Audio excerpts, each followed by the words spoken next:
bienvenue à toi. Tu aimes les histoires flippantes, les creepypastas, un petit peu l'horreur? Viens, installe-toi avec moi auprès du feu. Par contre, prends un plaid, peut-être un cookie aussi, et viens découvrir une nouvelle histoire maléfique. Il a 10 ans.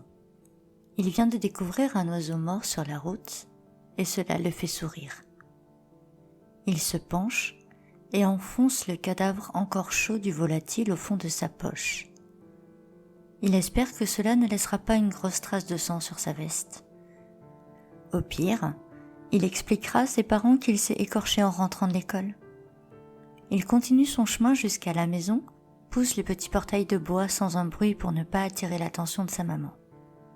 Il se dirige vers le fond du jardin, vers sa grotte secrète. Depuis quelques semaines, il a fabriqué une petite cabane faite de branches et de lierre, imperceptible pour quiconque ignore où se trouve l'entrée. De là, il observe David, son petit frère de 3 ans, faire de la balançoire dans le vieux pneu que son père a accroché au grand arbre près de la maison. Il a tout son temps.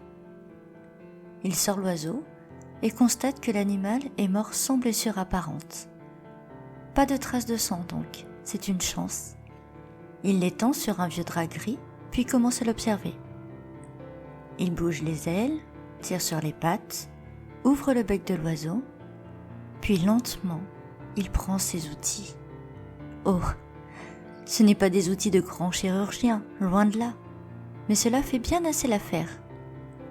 Avec le chat de la semaine dernière, il a pu observer l'intérieur du cerveau et peler la pauvre bête en une seule fois. C'est vrai que des outils adaptés font parfois les grands scientifiques, mais une main bien assurée fait toute la différence. Il a d'ailleurs demandé à son papa de lui offrir une perceuse pour Noël, pour fabriquer des trucs. Il n'allait quand même pas avouer qu'il voulait voir si on pouvait percer un crâne avec une mèche à béton. Il est loin d'être fou.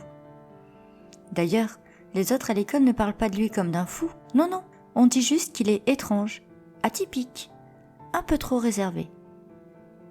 Il n'a pas d'amis du coup, mais cela lui convient parfaitement. Il se penche sur l'oiseau et commence à lui casser une patte. Le bruit et la sensation sous ses doigts lui procurent une joie instantanée. Puis il brise une aile. Double joie. Il prend alors le couteau de chasse qu'il a eu pour son anniversaire et découpe délicatement les os qui retiennent l'aile du reste du corps. Il prend ensuite sa loupe et découvre avec stupeur les rouages de l'articulation. Il prend des notes sur son carnet, puis tente de faire un croquis. Il décide de s'attaquer à présent à la tête de l'animal, car depuis quelque temps déjà, il se demande si le bec est rattaché au crâne ou si cela est un ensemble unique. Alors qu'il commence à découper délicatement la peau, il entend au loin sa mère qui l'appelle. Il sursaute et manque de se couper le doigt. Ah, zut! Il avait complètement oublié sa maman. Depuis qu'elle est sous antidépresseur, elle passe son temps dans sa chambre, soit à dormir, soit à lire.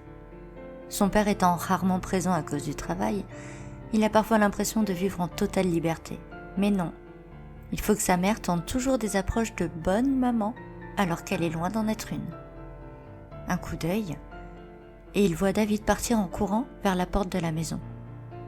Bon, il faut se résigner. Il range son carnet dans sa vieille boîte en fer. Il prend ensuite sa loupe, son couteau, ses aiguilles qu'il n'a pas pu utiliser pour l'instant, et place le tout dans la pochette en cuir qu'il a trouvée au fond du terrain. Il enroule le corps du pigeon dans son linceul de fortune et l'enterre pour le réutiliser dès le lendemain. Au loin, la voix agaçante de sa mère.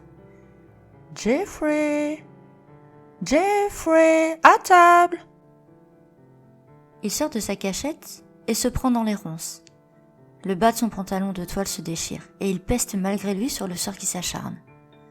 Il remonte la pente du jardin et aperçoit sa mère sur le perron qui l'attend. Lorsqu'elle pose un regard sur lui, elle n'en croit pas ses yeux. Son gamin est plein de poussière, le pantalon déchiré et les ongles pleins de terre. « Mais c'est pas vrai! Tu as vu ce que tu as fait à tes vêtements? Papa t'a acheté la perceuse que tu lui as demandé, mais vu ton état, pas sûr qu'il te l'offre finalement. » Jeffrey. File te laver avant de passer à table. Mais vraiment, Jeffrey Lionel Dahmer, que va-t-on faire de toi ?